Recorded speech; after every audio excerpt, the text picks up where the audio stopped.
Shalom and welcome to Mountain Torah Fellowship. My name is Bill. Today's teaching covers the second Torah portion in the traditional cycle, Noach, or Noah. Let's start reading at Genesis 6, verse 9. Now when humankind began to multiply on the face of the ground, and the daughters were born to them, then the sons of God saw that the daughters of men were good, and they took for themselves wives, any they chose. Then Adonai said, My spirit will not remain with humankind forever, since they are flesh. So their days will be 120 years. The Nephilim were on the earth in those days, and also afterward, whenever the sons of God came to the daughters of men and gave birth to them. Those were the mighty men of old, men of renown.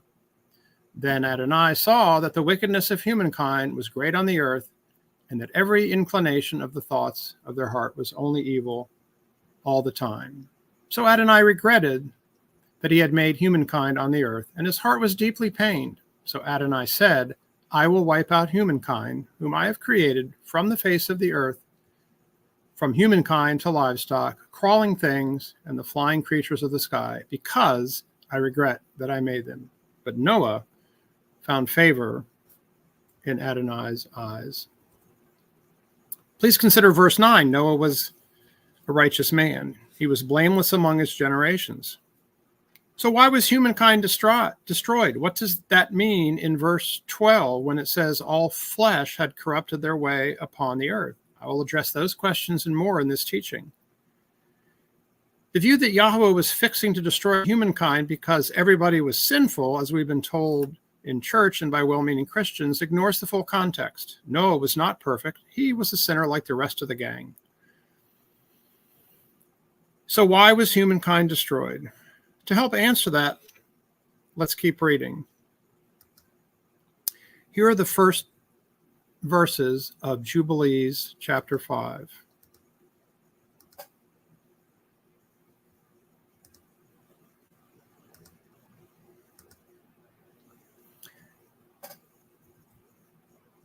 And it came to pass, when the children of men began to multiply on the face of the earth, and daughters were born unto them, that the angels of Elohim saw them on a certain year of this Jubilee, that they were beautiful to look upon, and they took themselves wives of all whom they chose, and they bare unto them sons, and they were giants.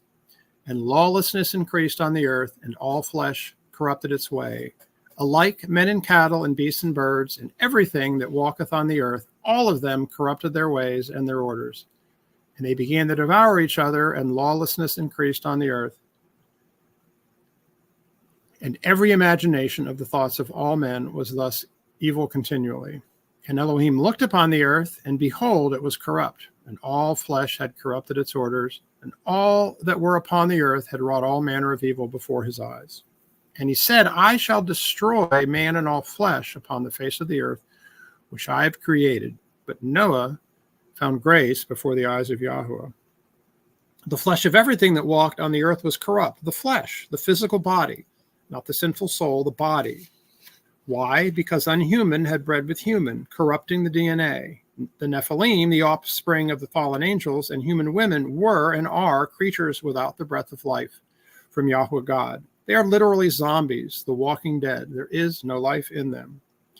The corruption was not limited to humankind, but, according to verse 2, included cattle and beasts and birds and everything that walketh on the earth, not just men.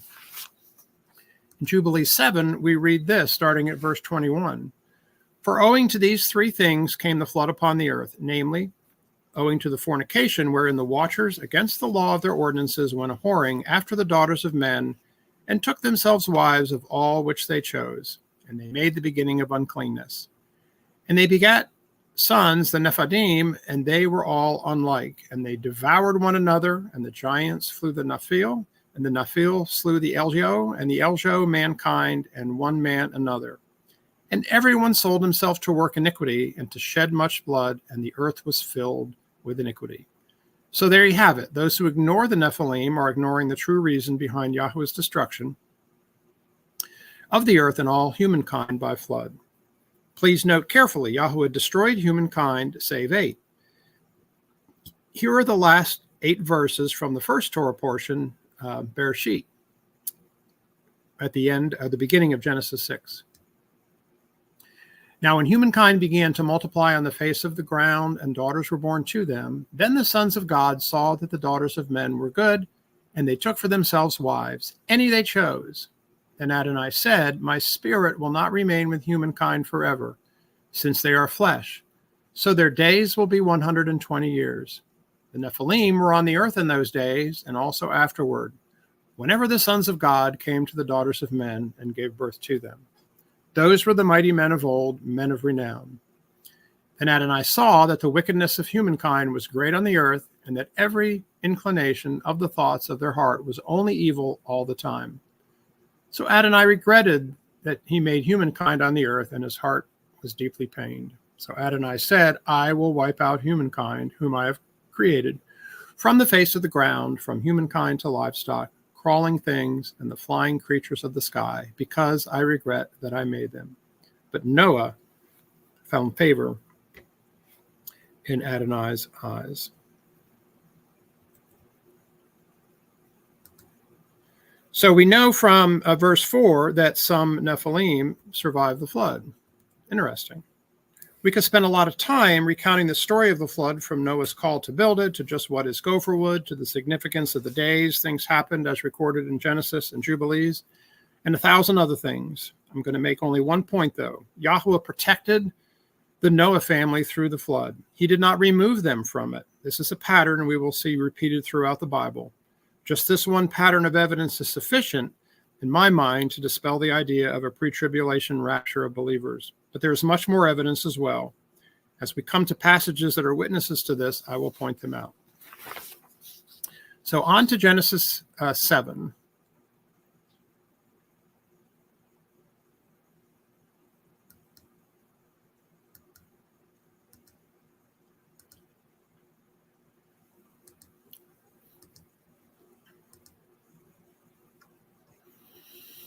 Then Yahweh said to Noah, come, you and all your household, into the ark. For you only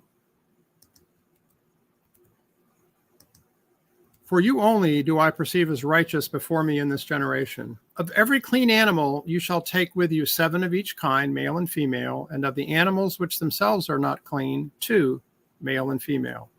Also of the flying creatures of the sky, 7 of every kind, male and female, to keep offspring alive on the face of the whole land.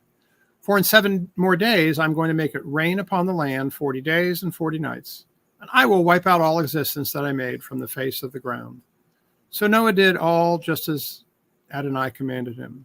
Now Noah was 600 years old when the flood came, water upon the land. So Noah, his sons, his wife, and his sons' wives entered the ark because of the flood waters. Of the clean animals and unclean animals, the flying creatures, and everything that crawls on the ground, 2 by 2, they came to Noah into the ark, male and female, just as God commanded Noah. After the 7 days, the flood waters were upon the land. In the 600th year of Noah's life, in the 2nd month, on the 17th day of the month, on this day, all the water sources of the great deep burst open, and the windows of the sky were opened. Then there was rain upon the land 40 days and 40 nights. On that same day, Noah, along with Noah's sons, Shem, Ham, and Japheth, Noah's wife, and the 3 wives of Noah's sons with them entered the ark, they and every animal according to its kind, and all the livestock according to its kind, and every crawling creature that crawls on the land according to its kind, and every flying creature according to its kind, every bird, every winged creature. So to Noah and into the ark they went by 2s, all flesh, in which was the spirit of life. Those that came, male and female of all flesh, came just as God commanded him. Then Yahweh shut him in. The flood was 40 days upon the land, and the waters increased and lifted the ark, so that it rose above the land. The waters overpowered, became very mighty over the land, and the ark drifted on the surface of the water. The waters completely overpowered the land, so that all the high mountains beneath the entire sky were covered. The waters rose 15 cubits higher as the mountains were covered. All flesh perished, those that crawl on the land, the flying creatures, livestock, wild animals, all creatures that swarm upon the land, and all humankind. Everything that had the breath of the spirit of life in its nostrils, everything on dry land died. So he wiped out all existence that was upon the surface of the ground, everything from people to livestock to crawling creatures and to flying creatures of the sky. They were wiped out off the land. Only Noah and those with him in the ark survived. The waters overpowered the land for 150 days. Let's take a look again at verse 16. Those that came, male and female of all flesh, came just as God commanded him. Then Adonai shut them in. Yah himself shut the door of the ark. There's a parallel verse in Jubilees 1 I want to look at. So turn to Jubilees 5. Let me get there.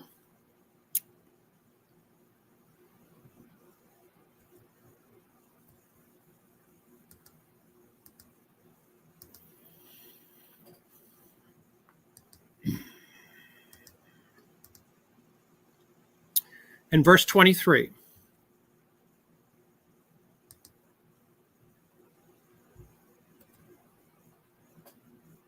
And he entered this in the 6th year thereof, in the 2nd month, on the 1st day of the 2nd month, till the 16th, and he entered all that we brought to him into the ark, and Yahweh closed it from without on the 17th evening. Yah shut the door on the 17th day of the 2nd month.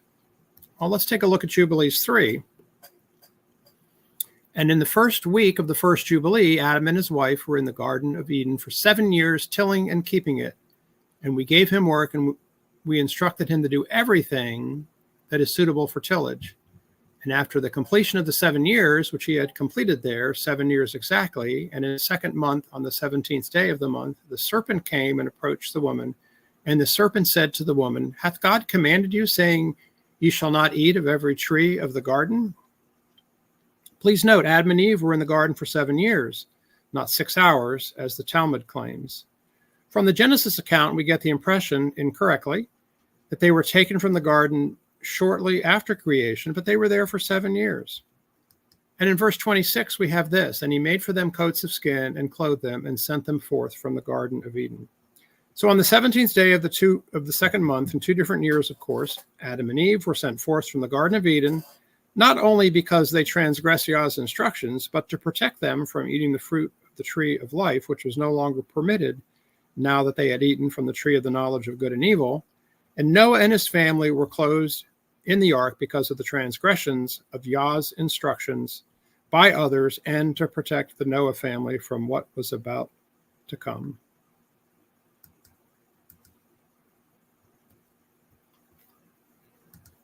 So let's go back to Genesis 7 and keep reading. I want to reread verses 21 through 23.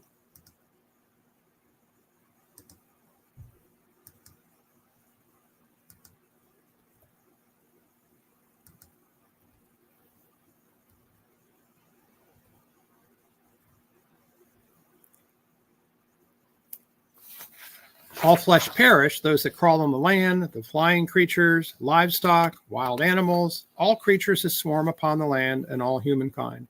Everything that had the breath of the spirit of life in its nostrils, everything on dry land died. So he wiped out all existence that was upon the surface of the ground, everything from people to livestock, to crawling creatures, and to flying creatures of the sky. They were wiped out off the land. Only Noah and those with him in the ark survived. Everything that had the breath of the spirit of life is how verse 22 reads. This is the second time this wording is used in Genesis. The first time is in Genesis 2, verse 7, when Yah breathed into Adam's nostrils and he became a living soul. If you look at the Hebrew, both spirit and soul were poured into Adam in verse 22, just as spirit and soul are poured into humans at conception. I want to take a look at one verse from Jubilees that we read during the teaching on the first Torah portion, Parashah, or in the beginning, but we did not dwell on it.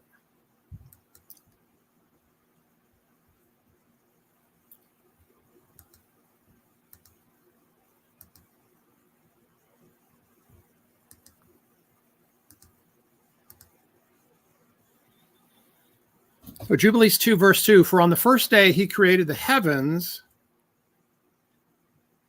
which are above, and the earth, and the waters, and all the spirits which serve before him, the angels of the presence, and the angels of sanctification, and the angels of the spirit of fire, and the angels of the spirit of the winds, and the angels of the spirit of the clouds, and of darkness, and of snow, and of hail, and of hoarfrost, and the angels of the voices, and of the thunder, and of the lightning, and the angels of the spirits of cold, and of heat, and of winter, and of spring, and of autumn, and of summer, and of all the spirits of his creatures which are in the heavens and on the earth.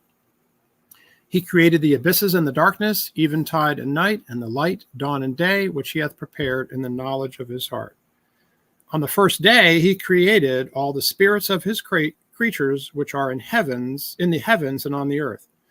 Our spirits and the spirits of every human and every other creature were created on day one. And I believe that when we die, should Yahusha tarry, our spirits return to him in heaven, while our souls sleep and our bodies return to dust. Spirit and soul are then reunited in a resurrection body in the fullness of time. The main point, though, from the storyline is that the only things that all of were destroyed were those with the breath of the spirit of life. Nephilim and genetically corrupted animals do not have the breath of the spirit of life in them, so the flood account never guarantees that all of that badness was destroyed. An interesting thought. Turn to Genesis 8. I will read through the middle of chapter 9, and then I will share a few thoughts.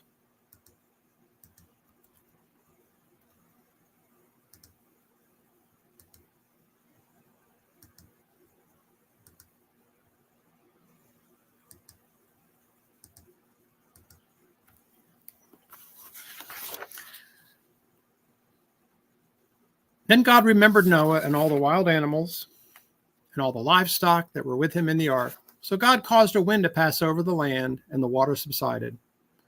Also the sources of the deep and the windows of the skies were closed up, and the rain from the sky was held back. The waters kept receding gradually from upon the land, and the waters decreased by the end of 150 days. The ark came to rest in the 7th month, on the 17th day of the month, upon the mountains of Ararat. Waters went on decreasing until the 10th month. In the 10th month, on the first day of the month, the tops of the mountains appeared. It was at the end of 40 days that Noah opened the window of the ark that he had made. Then he sent out a raven, and it kept going back and forth until the waters were drying up from the land. Then he sent out a dove to see whether the waters had receded from the surface of the ground, but the dove did not find a resting place for the sole of her foot. She returned to him in the ark because water covered the surface of the whole land. He stretched out his hand and took her and brought her to him into the ark. So he waited yet another 7 days, and again he sent the dove out from the ark. The dove came to him at evening, and surprisingly, a freshly plucked olive leaf was in its mouth. So Noah knew that the waters had receded from the land. After he waited 7 more days, he sent out the dove, and she did not return to him again. It was in his 601st year, in the 1st month, on the 1st day of the month, that the waters had dried up from the land. Then Noah removed the cover of the ark, and he looked, and behold, the surface of the ground had dried up. By the 2nd month, on the 27th day of the month, the land was dry. Then God spoke to Noah, saying, "Come out of the ark, you and your wife, your sons and your sons' wives with you, every animal that is with you of all flesh, including the flying creatures, livestock, and every crawling creature that crawls on the land, bring out with you, and let them swarm in the land, and be fruitful and multiply upon the land." So Noah came out with his sons, his wife, and his sons' wives. Every animal, every crawling creature, every flying creature, everything that crawls upon the land came out from the ark and their families. Then Noah built an altar to Adonai, and he took of every clean domestic animal and of every clean flying creature, he offered burnt offerings on the altar.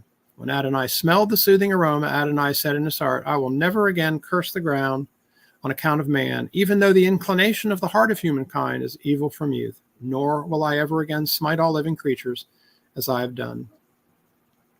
While all the days of the land remain, seedtime and harvest, cold and heat, summer and winter, day and night will not cease." Chapter 9, God blessed Noah and his sons, and he said to them, "Be fruitful and multiply and fill the land. The fear and terror of you will be on every wild animal and on every flying creature of the sky, with everything that crawls on the ground and with all the fish of the sea. Into your hands they are given. Every crawling thing that is alive will be food for you, as are the green plants. I have now given you everything. Only flesh with its life, that is, its blood, you must not eat. Surely your blood will I avenge. From every animal and from every person I will avenge it. For every person's brother will I avenge that person's life. The one who sheds human blood, by a human will his blood be shed, for in God's image he made humanity. But as for you, be fruitful and multiply, flourish in the land and multiply in it. Then God said to Noah and to his sons with him, saying, Now I, behold, am about to establish my covenant with you and with your seed after you, and with every living creature that is with you, including the flying creatures, the livestock, and every wild animal with you. Of all that is coming out of the ark, every animal of the earth, I will confirm my covenant with you. Never again will all flesh be cut off by the waters of the flood, and never again will there be a flood to ruin the land. Then God said, This is the sign of the covenant that I am making between me and you and every living creature that is with you for all future generations. My rainbow do I place in the cloud, and it will be a sign of the covenant between me and the land. Whenever I bring clouds over the land, and the rainbow appears in the clouds, I will remember my covenant that is between me and you and every living creature of all flesh. Never again will the waters become a flood to destroy all flesh. When the rainbow is in the cloud, I will look at it to remember the perpetual covenant between God and every living creature of all flesh that is on the land.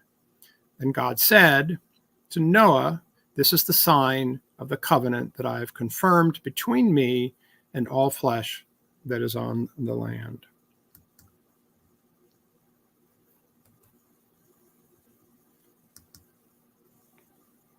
The water recedes, and the Noahs finally leave the ark. Noah builds an altar and offers a sacrifice. Yah establishes his covenant with Noah, his family, and his seed, that's us, and seals it with the rainbow. Never again will the waters become a flood to destroy all flesh, is what we read in verse 15. There are lots of dates and time spans offered in what we've read so far. I'm not going to map them all out, but I do want to offer one passage from Jubilees to mark just where we are in the biblical calendar, though.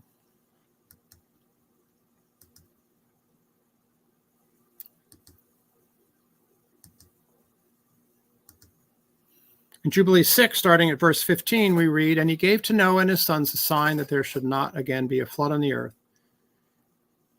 He set his bow in the cloud for a sign of the eternal covenant that there should not again be a flood on the earth to destroy it all the days of the earth. For this reason it is ordained and written on the heavenly tablets that they should celebrate the Feast of Weeks in this month once a year to renew the covenant every year. And this whole festival was celebrated in heaven from the day of creation till the days of Noah, 26 jubilees and 5 weeks of years. And Noah and his sons observed it for 7 jubilees and 1 week of years till the day of Noah's death. And from the day of Noah's death, his sons did away with it until the days of Abraham, and they ate blood. Continuing in verse 19, But Abraham observed it, and Isaac and Jacob and his children observed it up to thy days, and in thy days the children of Israel forgot it until they celebrated it anew on this mountain. And do thou command the children of Israel to observe this festival in all their generations for a commandment unto them. 1 day in the year, in this month, they shall celebrate the festival. For it is the Feast of Weeks and the Feast of First Fruits. This feast is twofold and of a double nature, according to what is written and engraven concerning it. Celebrate it. For I have written in the book of the first law, in that which I have written for thee, that thou shouldst celebrate it in its season 1 day in the year. And I explained to thee its sacrifices, that the children of Israel should remember and should celebrate it throughout their generations in this month, 1 day in every year.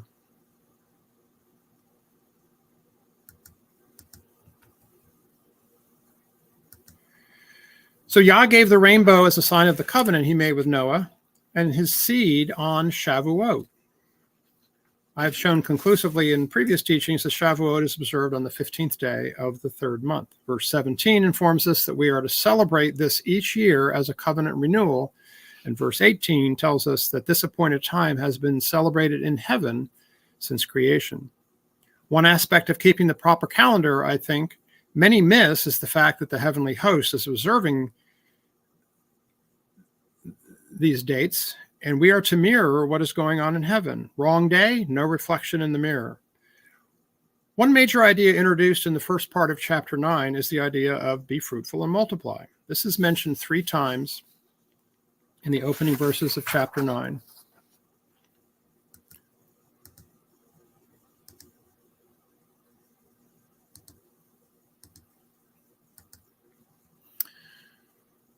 God blessed Noah and his sons, and he said to them, be fruitful and multiply, and fill the land. But as for you, be fruitful and multiply. And this is in verse 7, flourish in the land and multiply in it. So the word fruitful, as shown here in the Blue Letter Bible, is parah, Strong's Hebrew 6509. It means more than the direct instruction to multiply. It means to bear fruit, bearing fruit, become fruitful, and flourish. And multiply means increase, become many, and enlarge. Don't miss the rhyming in Hebrew, parah and here rabbah. We don't get that poetry in English. So there's a physical manifestation of being fruitful and a spiritual application as well. And both are being addressed in this passage. We are to bear fruit and we are to multiply our number.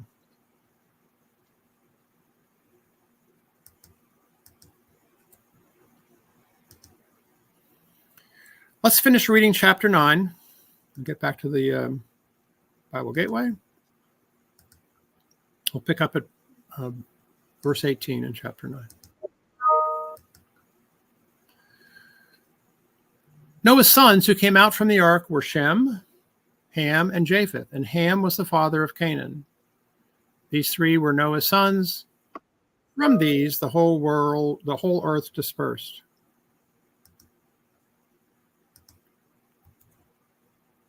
And Noah, a man of the soil, was first to plant a vineyard. He drank some of the wine, got drunk, and was uncovered in his tent. And Ham, Canaan's father, saw his father's private parts and told his 2 brothers outside. So Shem and Japheth took the cloak and laid it over both their shoulders and walked backwards, and with it covered their father's private parts. But their faces were turned away, so they did not see their father's private parts. When Noah woke up from his wine, he learned what his youngest son had done to him. So he said, cursed is Canaan, the lowest slave will he be to his brothers. He also said, blessed be Adonai, God of Shem, and let Canaan be his servant. May God enlarge Japheth, and may he dwell on the tents of Shem, and may Canaan be his slave.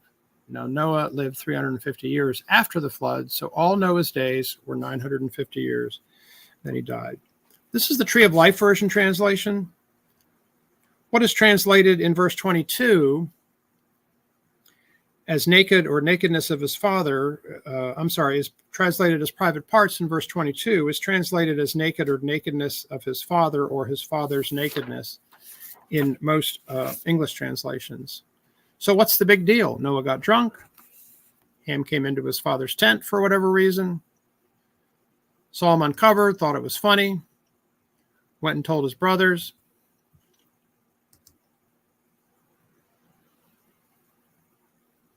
Right? Isn't that the extent of the story? I'm not sure, and here's why. And the first teaching point is a familiar one. Test everything.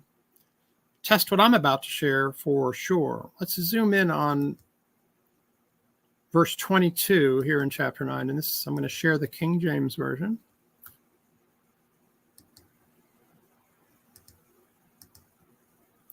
And Ham, the father of Canaan, saw the nakedness of his father and told his two brethren without. Scripture interprets Scripture, so let's take a look at Leviticus 20. In verse 11, we read, if a man lies with his father's wife and has uncovered his father's nakedness, both of them shall surely be put to death, and their blood shall be on them. Well, wouldn't you know, the word translated nakedness here is the same word we saw in Genesis, erva. And here are 2 verses from Leviticus chapter 18. First in verse 8, you are not to uncover the nakedness of your father, for it is your father's. You are not to uncover the nakedness of your father's wife, for it is your father's nakedness. You are not to uncover the nakedness of your brother's wife, because it is your brother's nakedness. I think this opens the possibility there was more to this encounter than just finding dad drunk and naked. I believe Ham had sex with his mother. So how did Noah know? Verse 24 informs us that when Noah woke up, he learned what his younger son had done. I believe he knew because his wife told him. Why did Noah curse Canaan and not Ham in verse 25? There are many theories. Mine is simple, but I'm open to additional testing on this. Yah blessed Noah and his sons back in Genesis 9:1. Noah was uncomfortable cursing that which Yah had blessed. I'm going to read Genesis 10 and 11. I won't address everything here today. We will be discussing the genealogy and timeline from creation through Abraham soon. So Genesis 10.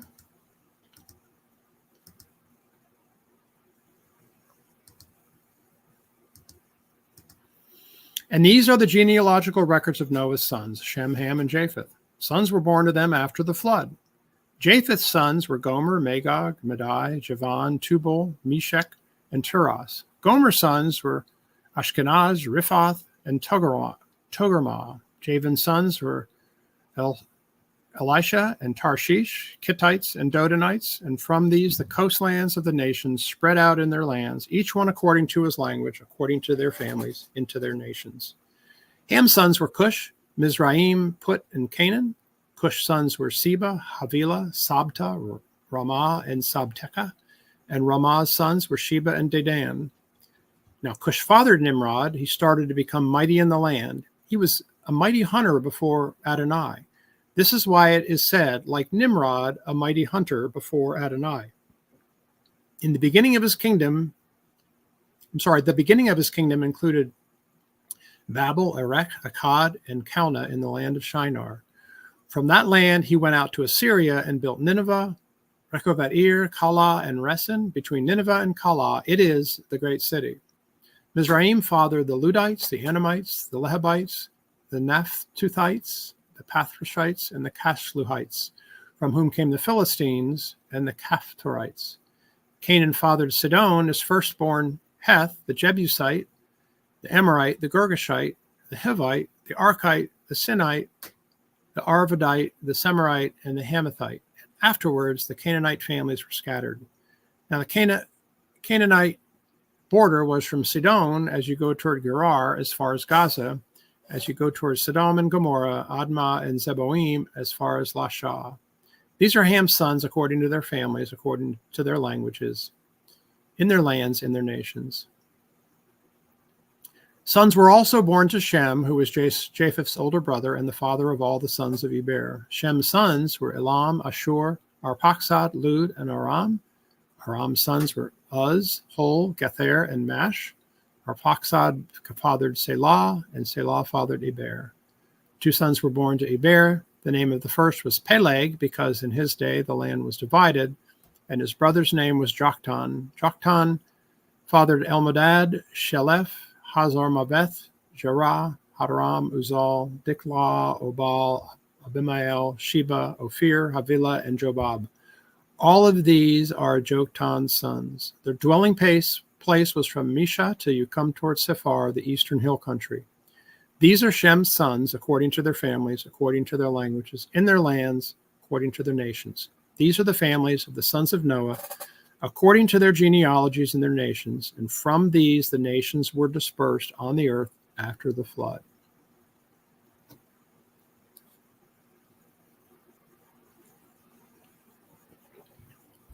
Chapter 11.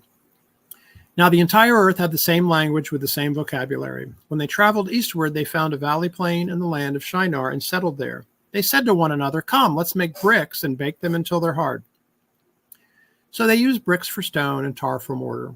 Then they said, "Come, let's build ourselves a city with a tower whose top reaches into heaven. So let's make a name for ourselves, or else we will be scattered over the face of the whole land." Then Adonai came down to see the city and the tower that the sons had built. Adonai said, "Look, the people are one, and all of them have the same language." So this is what they began to do. Now, nothing they plan to do will be impossible. Come, let's go down and confuse their language there, so they will not understand each other's language. So Adonai scattered them from there over the face of the entire land, and they stopped building the city. This is why it is named Babel, because Adonai confused the languages, the entire world there, and from there Adonai scattered them over the face of the entire world. These are the genealogical records of Shem. Shem was 100 years old when he fathered Arphaxad, 2 years after the flood. Shem lived 500 years after he fathered Arphaxad, and he fathered sons and daughters. Arphaxad lived 35 years when he fathered Shelah. Arphaxad lived 403 years after he fathered Shelah, and he fathered sons and daughters. Shelah lived 30 years and fathered Eber. Shelah lived 403 years after he fathered Eber and fathered sons and daughters. Eber lived 34 years and he fathered Peleg. Eber lived 430 years after he fathered Peleg, and he fathered sons and daughters. Peleg lived 30 years and he fathered Reu. Peleg lived 209 years after he fathered Reu, and he fathered sons and daughters. Reu lived 32 years and he fathered Serug. Reu lived 207 years after he fathered Serug, and he fathered sons and daughters. Serug lived 30 years and he fathered Nahor. Serug lived 200 years after he fathered Nahor, and he fathered sons and daughters. Nahor lived 27 years and he fathered Terah. Nahor lived 119 years after he fathered Terah, and he fathered sons and daughters. Terah lived 70 years when he fathered Abram, Nahor, and Haran. These are Terah's genealogies. Terah fathered Abram, Nahor, and Haran. Haran fathered Lot. Haran died before Terah, his father, in the land of his birth in Ur of the Chaldeans. Abram and Nahor took wives for themselves. The name of Abraham's wife was Sarai, and the name of Nahor's wife was Milcah, the daughter of Haran, father of Milcah and Iscah. Sarai was barren. She did not have a child. Terah took Abram, his son, and Lot, Haran's son, his grandson, and Sarai, his daughter-in-law, his son Abraham's wife, and he took them out of Ur of the Chaldeans to go to the land of Canaan. But when they came to Haran, they settled there. Terah's days were 205 years, and Terah died in Haran.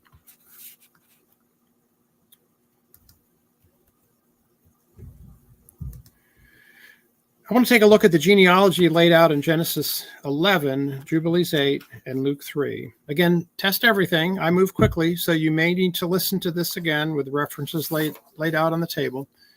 But here goes.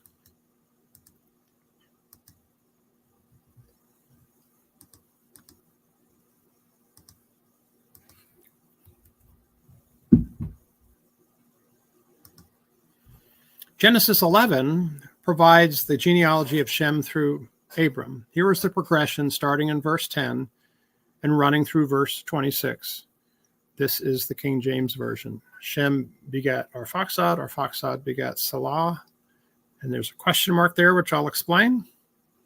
Salah begat Eber, Eber begat Peleg, Peleg begat Reu, Reu begat Serug, Serug begat Nahor, Nahor begat Terah, and Terah begat Abram, Nahor, and Haran. Now let's take a look at Luke 3. The genealogy goes in reverse, so I've switched the order of the verses for ease of comparison. So I'm starting backwards from verse 36. Shem fathered Arphaxad, Arphaxad fathered Canaan, Canaan fathered Salah, Salah fathered Eber, Eber fathered Phalek, Phalek fathered Ragau, Ragau fathered Saruk, Saruk fathered Nachor, Nachor fathered Thara, and Thara fathered Abraham. What's the difference? I've noted the difference with a question mark. Someone is missing from the Genesis account. Let's take a look at Jubilees, chapter 8. In the 29th Jubilee, in the first week, in the beginning thereof, Arphaxad took to himself a wife, and her name was Rasuasia, the daughter of Suzanne, the daughter of Bilam. And she bare him a son in the third year in this week. And he called his name Canaan. And the son grew, and his father taught him writing, and he went to seek for himself a place where he might seize for himself a city. And he found a writing which former generations had carved on the rock. And he read what was thereon, and he transcribed it, and sinned owing to it, for it contained the teaching of the watchers in accordance with which they used to observe the omens of the sun, the moon, and the stars in all the signs of heaven. And he wrote it down and said nothing regarding it, for he was afraid to speak to Noah about it, lest he should be angry with him on account of it. Here's the marginal note from the book of Jubilees that I use regarding this passage. Canaan, not to be confused with Canaan from Ham, occurs in the Septuagint of Genesis 11, verse 13, but not in the Masoretic text or other versions. It also occurs in the genealogy in Luke 3:36. Note, he is the origin of the occult doctrine. One must wonder why Luke and the Septuagint Genesis record him with the Jubilees, but not the modern Genesis. The pre-flood teachings of the Watchers crossed over the flood. So is it possible the Masoretic text was altered to remove Canaan from the genealogical records on purpose? How did Luke know about it? Why is it in the Book of Jubilees?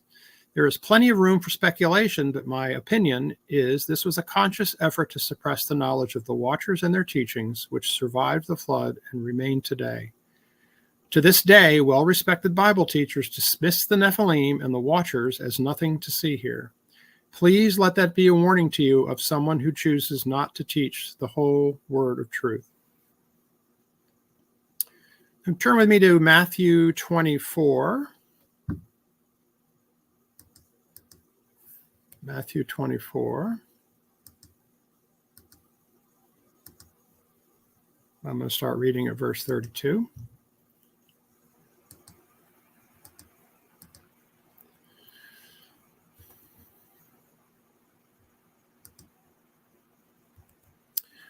Now learn the parable from the fig tree. When its branch becomes tender and puts forth leaves, you know that summer is near. So also, when you see all these things, know that it is near at the door. Amen, I tell you, this generation will not pass away until all these things happen. Heaven and earth will pass away, but my words will never pass away. But of that day and hour no one knows, not even the angels of heaven or the Son, except the Father alone. For just as the days of Noah were, so will be the coming of the Son of Man. For in those days before the flood, they were eating and drinking, marrying and giving in marriage until the day Noah entered the ark. And they did not understand until the flood came and swept them all away. So shall it be at the coming of the Son of Man. Then two will be in the field, one taken and one left. Two women will be grinding at the mill, one taken and one left. Therefore stay alert, for you do not know what day your Lord is coming. But know this, that if the master of the house had known what time the thief was coming, he would have kept watch and not let his house be broken into. So you also must be ready, for the Son of Man is coming at an hour you do not expect.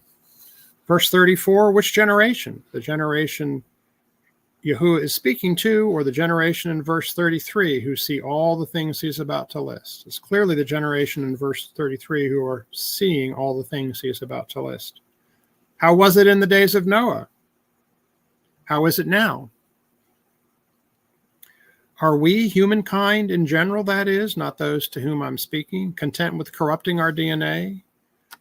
Who got taken away from the field and the mill? Is this an allusion to the rapture? Will it be the believers who are taken away? Not at all. Verse 39 makes it very clear that those who are unaware and do not understand will be taken. Is it like this now at all? Let's look at Genesis 6, verse 5. Then Adonai saw that the wickedness of humankind was great on the earth, and that every inclination of the thoughts of their heart was evil, only evil all the time. As is it now as it was in the days of Noah? There's something we all need to consider. So what happened at Babel? Let's look at the first 9 verses of Genesis 11 again. Now the entire earth had the same language with the same vocabulary. When they traveled eastward, they found a valley plain in the land of Shinar and settled there. They said one to another, come, let's make bricks and bake them until they're hard. So they used bricks for stone and tar for mortar. Then they said, come, let's build ourselves a city with a tower whose top reaches into heaven. So let's make a name for ourselves, or else we will be scattered over the face of the whole land. And Adonai came down to the city and the tower that the sons of man had built. Adonai said, look, the people are one, and all of them have the same language. So this is what they have begun to do. Now, nothing they plan to do will be impossible. Come, let us go down and confuse their language there, so that they will not understand each other's language. So Adonai scattered them over there, the face of the entire land, and they stopped building the city. This is why it is named Babel, because Adonai confused the languages of the entire world there. And from there, Adonai scattered them over the face of the entire world. Why did Yahweh confuse the languages of the entire world and scatter them over the face of the entire world? These folks were just not being fruitful and multiplying as he had instructed. Is there another time when Yahweh confused languages? Sure. Turn to Acts 2. When the day of Shavuot had come, they were all gathered in one place. They were all together in one place. Suddenly there came from heaven a sound like a mighty rushing wind, and it filled the whole house where they were sitting. And tongues like fire spreading out appeared to them and settled on each of them. They were all filled with the Ruach HaKodesh and began to speak in other tongues as the Ruach enabled them to speak out. Now Jewish people were staying in Jerusalem, devout men from every nation under the heaven. And when this sound came, the crowd gathered. They were bewildered because each was hearing them speaking in his own language. And they were amazed and astonished, saying, all these who are speaking, aren't they Galileans? How is it that we each hear our own birth language? Parthians and Medes and Elamites and those living in Mesopotamia, Judea and Cappadocia, Pontus and Asia, Phrygia and Pamphylia, Egypt and the parts of Libya towards Cyrene, and visitors from Rome, both Jewish people and proselytes, Cretans and Arabs, we hear them declaring in our own tongues the mighty deeds of God. And they were all amazed and perplexed, saying to each other, what does it mean? What did it mean? Why did Yahweh confuse the languages this time? Turn one page or one chapter to the left to Acts 1 and read this one verse with me. Verse 8, but you will receive power when the Ruach HaKodesh has come upon you, and you will be my witnesses in Jerusalem and through all Judah and Samaria and to the end of the earth. In Genesis, Yahweh confused languages to help mankind be fruitful and multiply. Here in Acts, he did it to empower witnesses for him to the end of the earth, even to the eastern foothills of the Blue Ridge Mountains, where I am recording this right now. Maybe, just perhaps, these are high-level instructions for us. Maybe. I want to back up a little bit in our storyline and read some additional material. I'm going to read from the book of 1st Enoch, starting in chapter 106.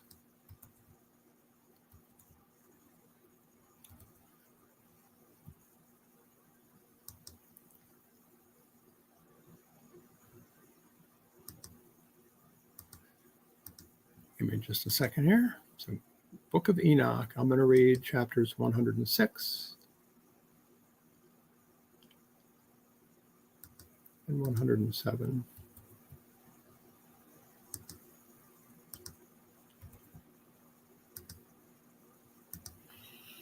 Okay.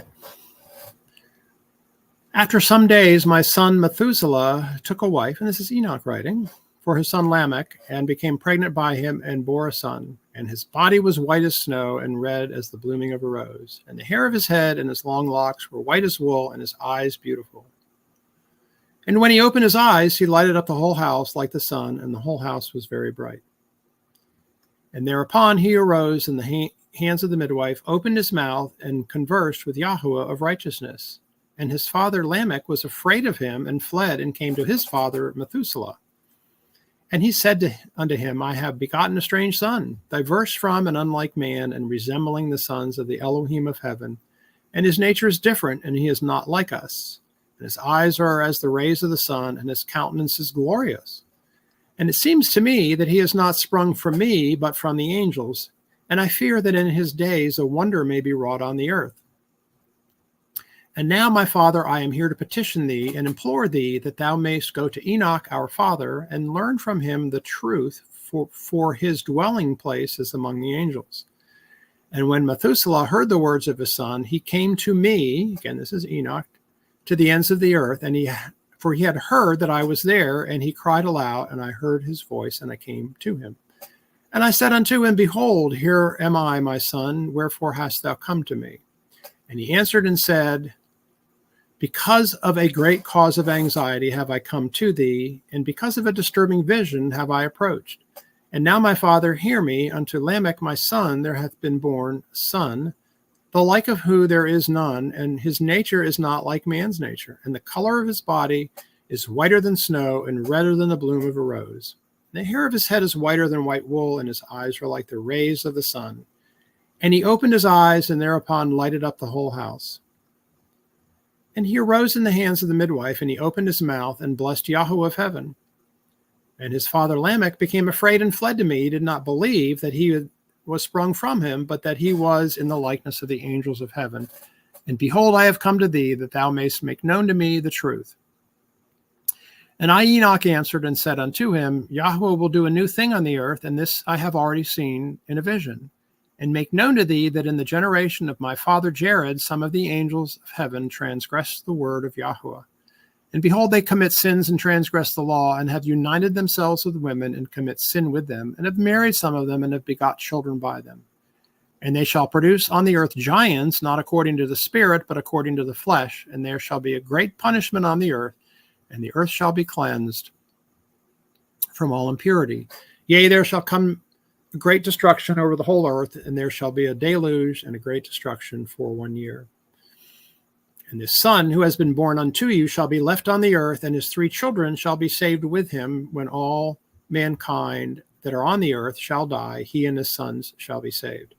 And now make known to thy son Lamech that he is who has been born is in truth his son, and call his name Noah, for he shall be left to you, and he and his son shall be saved from the destruction, which shall come upon the earth on account of all the sin and all the unrighteousness, which shall be consummated on the earth in those days, in his days. And after that, there shall be still more unrighteousness than that which was first consummated on the earth. For I know the mysteries of the holy ones, for he, Yahweh, has showed me and informed me, and I have read them in the heavenly tablets. Chapter 107, and I saw written on them that the generations upon generations shall transgress, till a generation of righteousness arises, and the transgression is destroyed, and sin passes away from the earth, and all the manner of good comes upon it. And now, my son, go and make known to thy son Lamech that his son, which has been born, is in truth his son, and that this is no lie. And when Methuselah had heard the words of his father Enoch, for he had shown to him everything in secret, he returned and showed them to him, and called the name of that son Noah, for he will comfort the earth after all the destruction. Wow. Okay. So Noah was set apart from birth. Lamech thought his wife had birthed a Nephilim. Grandpa Methuselah went to ask great-grandfather Enoch. Wait, what? How did he do that? Where? What's going on? The short version, pretty well laid out here, is that Enoch was still alive. In fact, Enoch is still alive. He was taken in his 365th year, but where? The traditional thought is that he was taken to heaven to be with Yahweh. A general rule that is fully supported by Scripture is that no one is in heaven. There are exceptions in Scripture from time to time where individuals may be transported to heaven or given a vision in heaven, but nobody lives in heaven permanently, nor will we go there when we die physically. I said earlier, I believe our spirits return to Yah in heaven at death, but our souls sleep and our physical bodies return to dust, awaiting a resurrection body. So where is Enoch that his son Methuselah could go talk to him? Methuselah knew where to find him, at the Garden of Eden. Enoch met him at the entrance. The one with the cherubim are still guarding, and told him all was well with Noah. Remember the verse in there which said that he dwelled with the angels. So let's take a look now at a few pages from the Genesis Apocryphon found in the Dead Sea Scrolls. This is a fragment, so be gracious here.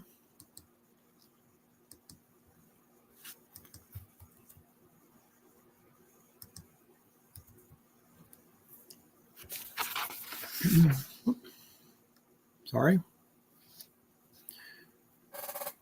And in the title, it shows the pedigree here, 1Q20. It was the first cave at Qumran, the 20th fragment found.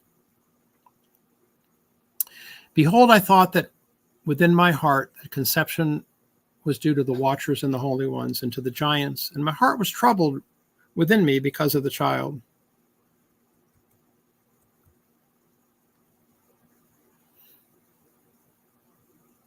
Then I, Lamech, approached Bethanosh, my wife, in haste, and said to her, by the Most High, the great Lord, the King of all the worlds and ruler of the sons of heaven, until you tell me all the things truthfully, if Tell me this truthfully and not falsely. And again, the 3 dots are going to mean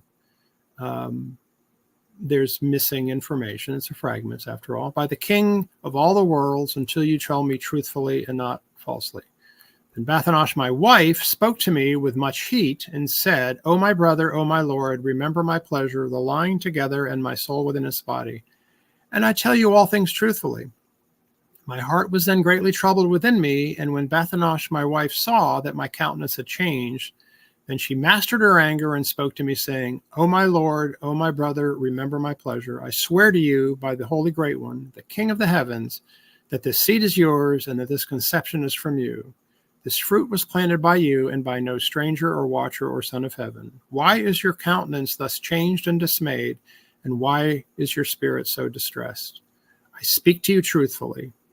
Then I, Lamech, ran to Methuselah, my father, and I told him all these things. And I asked him to go to Enoch, his father, for he would surely learn all things from him, for he was beloved, and he shared the lot of the angels who taught him all things.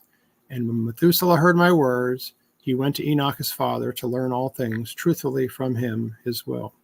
He went at once to Parwain and found him there, and he said to Enoch, his father, O my father, O my Lord, to whom I say to you, lest you be angry with me because I come here. Unfortunately, that's the end of the fragment, but it parallels pretty quickly what we just read in 1st Enoch. So the short fragment from the Dead Sea Scrolls supports what we read in 1st Enoch and confirms that Noah was set apart from the very beginning for a very, very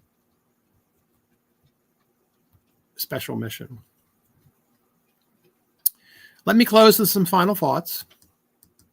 Ask questions, test everything. Please test everything that I shared.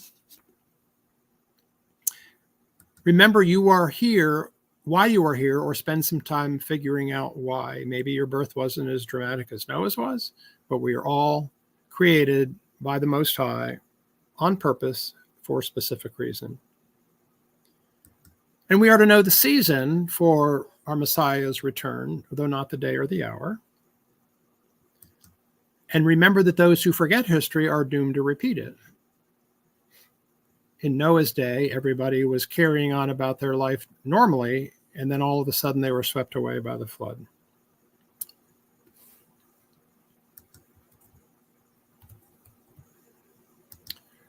Thanks for listening. If you have any questions or comments, feel free to share in the comments. And until next time, may you be richly blessed by your study of his word and the actions those words lead you to take out of your love for the Most High. Shalom.